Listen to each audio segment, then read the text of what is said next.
গতকাল থেকে আমার কাছে রাজ্যের বিভিন্ন জেলার বিভিন্ন এলাকার মানুষজন ফোন করে যে তাদেরকে কোনো জায়গায় থানায় দেখে বা থানার পক্ষ থেকে পুলিশকে পাঠিয়ে এই নিদান দেওয়া হয়েছে যে মাইক খুলে নিতে হবে।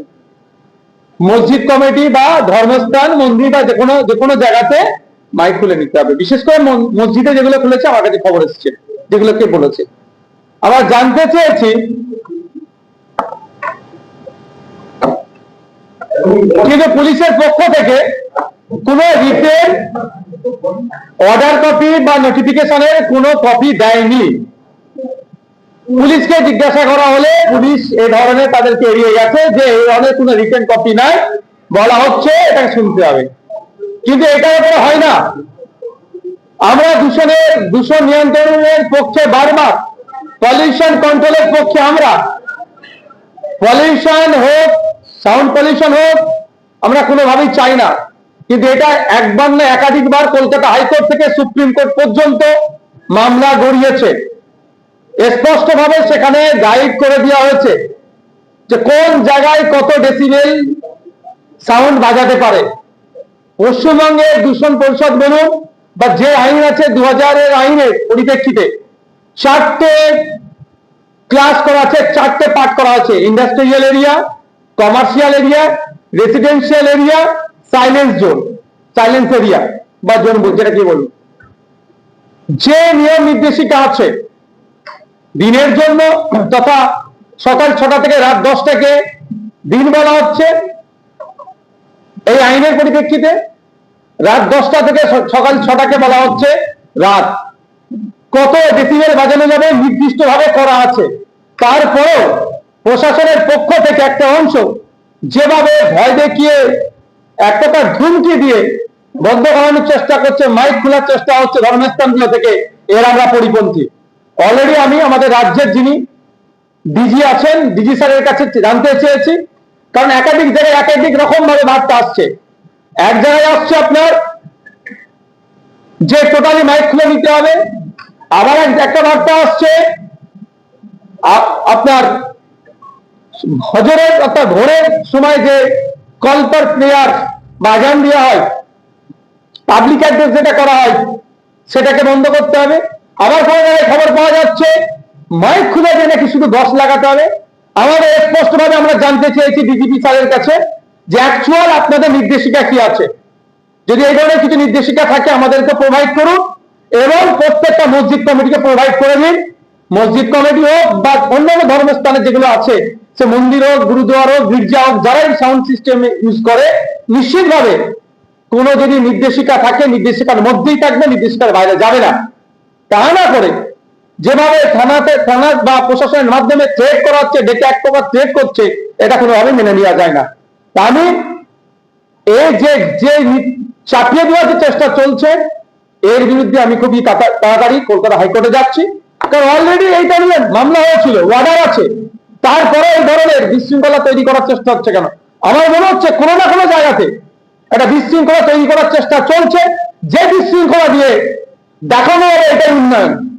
আজকে লক্ষ্মীর ভান্ডারের পরিবর্তে অন্নপূর্ণা ভান্ডার দেওয়ার কথা ছিল, প্রত্যেকটা মহিলাদের দেওয়ার কথা, সেখানে ধাক্কা দিয়েছে বছরে পশ্চিমবাংলার মহিলাদের সাথে। আর এই মাসে অন্নপূর্ণা যোজনার যে প্রকল্পের টাকা এখনো পর্যন্ত পৌঁছাতে পারেনি।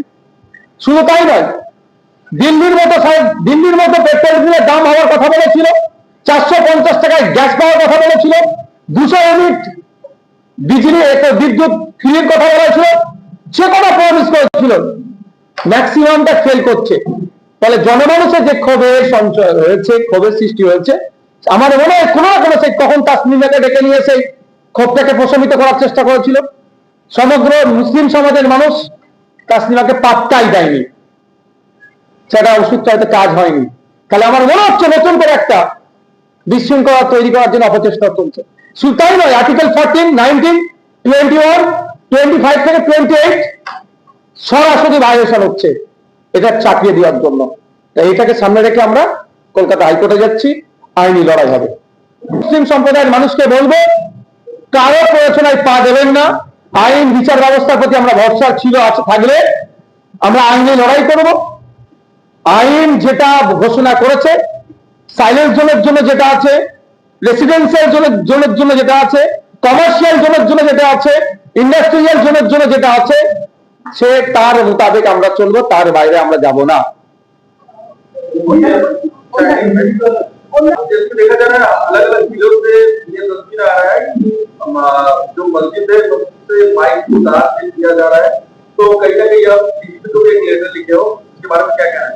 देखिए, यस्टरडे से मेरे पास बहुत जिले से फोन आया, क्या बोला कि पुलिस ने उनको बुलाया, मस्जिद कमेटी को बुलाया, बुला के माइक्रोफोन को हटा दो, लाउड स्पीकर को हटा दो। तो उन लोग जब पूछा पुलिस को कि क्या ऑर्डर किया है, नोटिफिकेशन किया है, किस ऑर्डर के बेसिस से हम लोग को बोल रहे हैं, कोई नहीं देखा। बोले कि हम लोग बोला तो हो गया, लेकिन हमारा बात ऐसे यही है, अगर उतारना है तो रिटर्न कोई आपका ऑर्डर देना होगा। दूसरा बात है तो पुलिस आके उतार दो। हम आदमी को ऐसा ही बोला, अब तहसील में लड़ाई में मत जाओ, क्योंकि अभी बीजेपी पीछे है बंगाल में, सत्ता में है लेकिन जो प्रॉमिस किया फुलफिल नहीं कर पाया। जैसे लक्ष्मी भंडार को हटा के अन्नपूर्णा योजना से जितना लेडीज को मिल रहे थे, वुमेन को मिल रहे थे लक्ष्मी भंडार, उतना नहीं मिल रहा है। फिर आज कितना तारीख हो गया, 4-5 तारीख हो गया, इस महीने का भी नहीं, उनको नहीं मिला। ये इसको और 200 यूनिट बोला सप्ते में आके 200 यूनिट बिजली मुफ्त में देगा। दिल्ली के जैसे पेट्रोल डीजल का फ्यूल का रेट मिलेगा बंगाल में, 450 में मिलेगा गैस, सब फेलियर है। फेलियर को आप कैसे सब्जेक्ट है, सब्जेक्ट को ऑब्जेक्ट करना है, ऑब्जेक्ट को सब्जेक्ट करना है। ऑब्जेक्ट है ये वाला पॉल्यूशन। ठीक है, इससे पहले बंगाल के कलकत्ता हाईकोर्ट में हुआ मामला, सुप्रीम कोर्ट में भी मामला हुआ। यहां पर जो पॉल्यूशन बोर्ड है, एक 4 कैटेगरी का जोन किया, एक industrial area, residential area, commercial area, silence zone. वहां पे पूरा के पूरा एक इतना डेसिबल, इतना डेसिबल हर हम बोलेंगे मस्जिद में जो लाउड स्पीकर है डेसिबल के अंदर रह के चलते हैं। अगर मस्जिद में कोई डेसिबल को ब्रेक करेगा तो उसके लिए तो इन्वायरमेंट प्रोटेक्शन एक्ट 1986 है। अब उसमें डालो ना, नहीं। अभी कुछ दिन पहले तस्लीमा नसरीन को लेके आया था मुसलमान को भड़काने के लिए, मुसलमान ने उनके तरफ नहीं मुड़ के नहीं देखा, इग्नोर कर दिया। अब जो प्रॉमिस किया है वो फुलफिल नहीं कर पा रहे, तो सभी ने जब क्वेश्चन उठा रहे हैं यहां पे, कुछ तो करना होगा। हम इसके खिलाफ कोर्ट में जाएंगे। डीजीपी सर को हम मेल किए हैं, क्या आप कोई ऑर्डर दिए हैं? अगर दिए हैं तो ऑर्डर का कॉपी हम लोग को दीजिए। और जितना मस्जिद में हर मस्जिद का इमाम साहब चाहे कमेटी को बुला के बोल रहा है कि ये बंद करो, वो कमेटी के बाद भेज दीजिए। अगर कोई ऑर्डर रहेगा तो कोई दिक्कत नहीं, उतार देंगे। बेकार ऑर्डर के आप बोल रहे फोर्स कर रहे उतारो, ऐसा नहीं चलेगा। इसके खिलाफ हम कोर्ट में जाएंगे। देखिए, डेमोक्रेटिक कंट्री है, आर्टिकल 14, 19, 21, 25 लेकर 28 तक। अब देखिए जो राइट दिया गया है हर सिटीजन को, उसके ऊपर दबाव हो रहा है।